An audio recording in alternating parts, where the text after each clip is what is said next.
and support it, and whatever it takes for us to continue to improve. Thank you for the courage to say that Canada denied you. They can go to hell.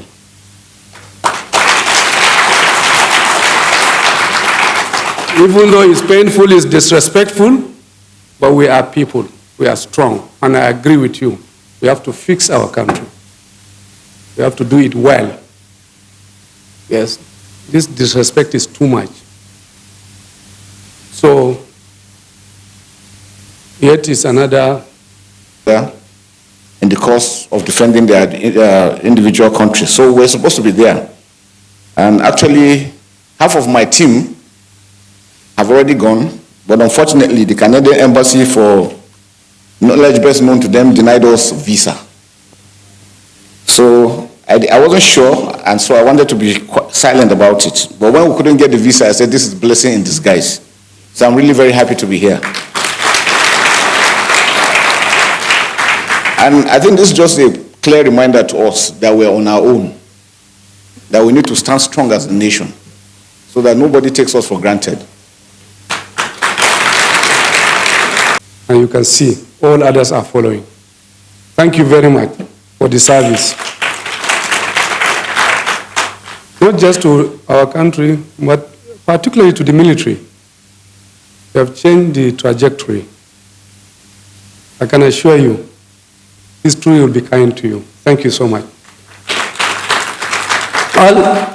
Our host, of course, but also, our big brother, has been there for a long, long time, never tired. You are looking so young now, as if I thought, I was this thing, but it looks like you are my younger brother now, sir. And then the great mobilizer, Director General, you said mobilizer is true. I was meant to be out of town. In fact, I sent General Mala, thank you so much for standing in for me. This is our head of our defense and the Office of National Security Advisor. I requested for him to be here because I was meant to be out, actually. But after, I say, this man, if he calls you and you say you have something else somewhere, it is not. I decided to cancel the trip for me to be here. DG, thank you for the work you are doing for our country and all very good, wonderful people who are here. My sister is here, the Controller General of Immigration. Well done. Every day I receive minimum 5-10 messages and directives from her, every single day. Honestly, very good. Well done, well done. And also the customs.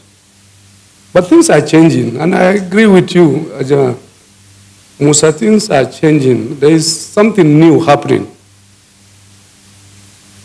We all believe that we are doing one thing. We all are in it together, work. We in the security sector. And I can assure you we don't even talk. Maybe 80% of what is happening today in our country, we don't talk. We don't.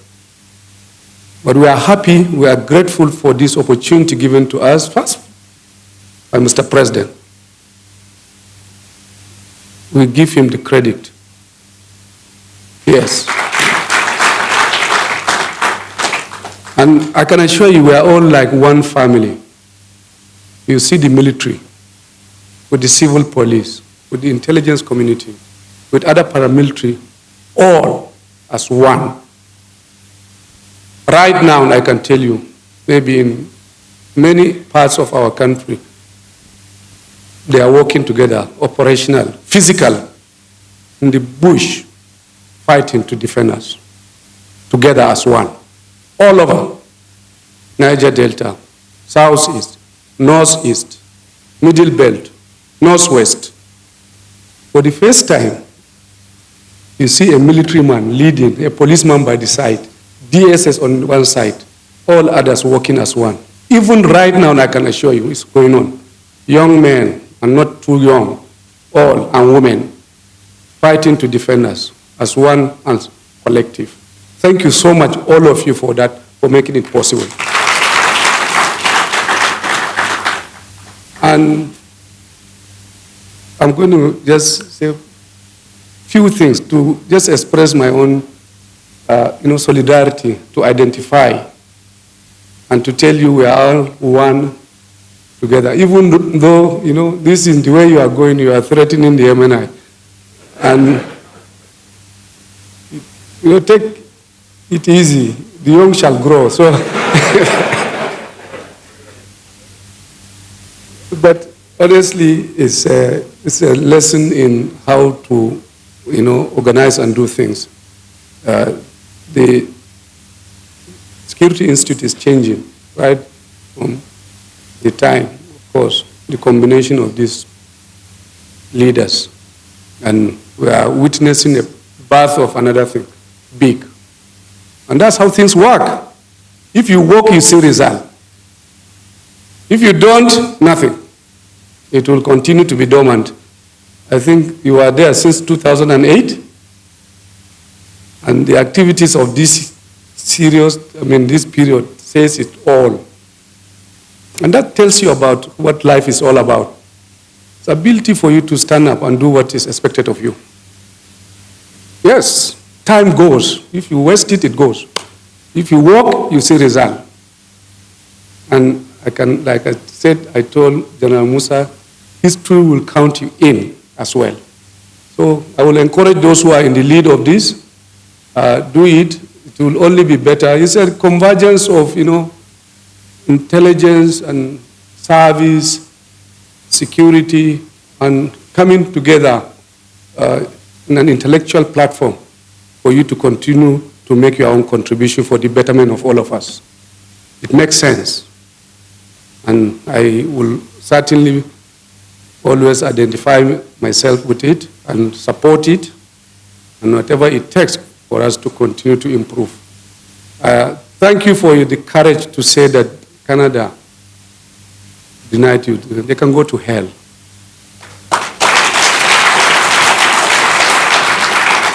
Even though it's painful, it's disrespectful, but we are people. We are strong, and I agree with you. We have to fix our country. We have to do it well. Yes, this disrespect is too much. So,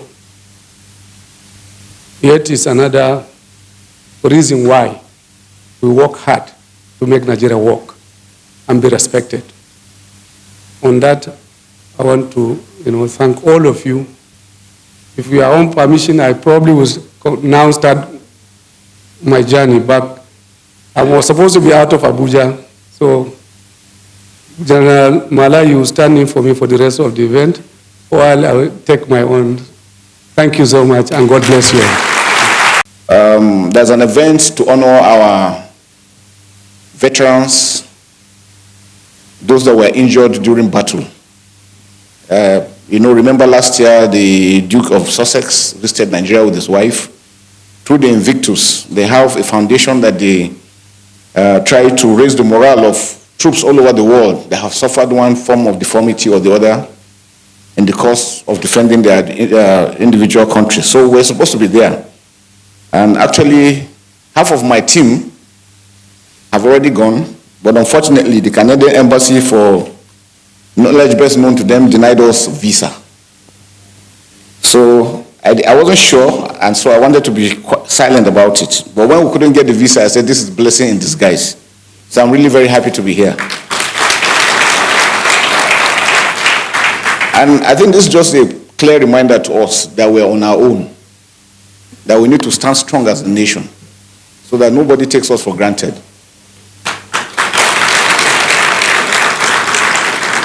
You can imagine we were invited for the event with our team. Our team, half have gone, half have been denied. So the competition is ongoing with half players there and half back here. It's really very disappointing. But we thank God for everything. So it is with great honor and a deep sense of responsibility that I stand before you to give the opening remarks as chairman for this historic maiden annual lecture of the Alumni Association of the National Institute for Security Studies.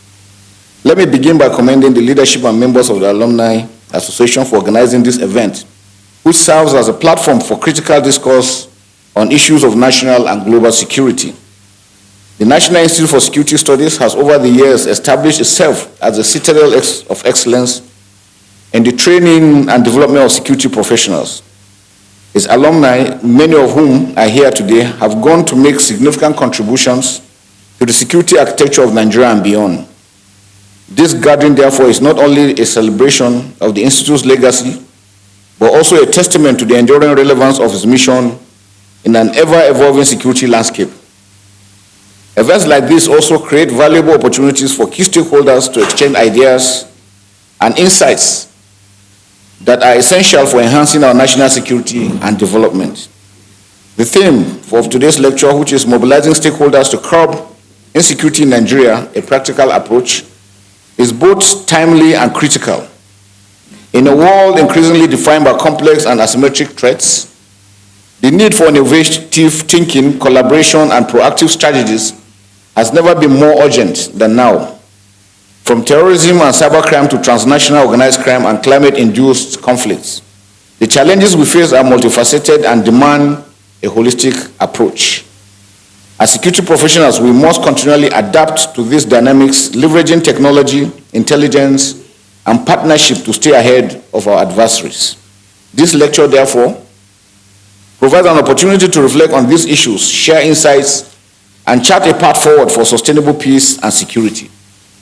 It also highlights the importance of a comprehensive, all-encompassing government, whole-of-government, and whole-of-society approach to addressing insecurity, as there is no individual, no organization can do it alone.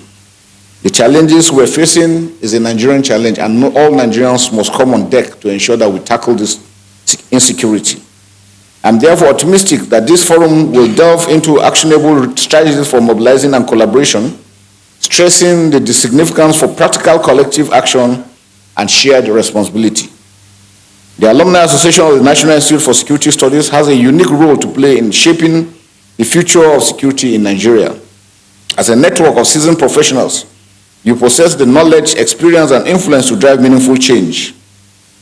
I therefore urge you to use this platform not only to exchange ideas, but also to foster collaboration across agencies and institutions.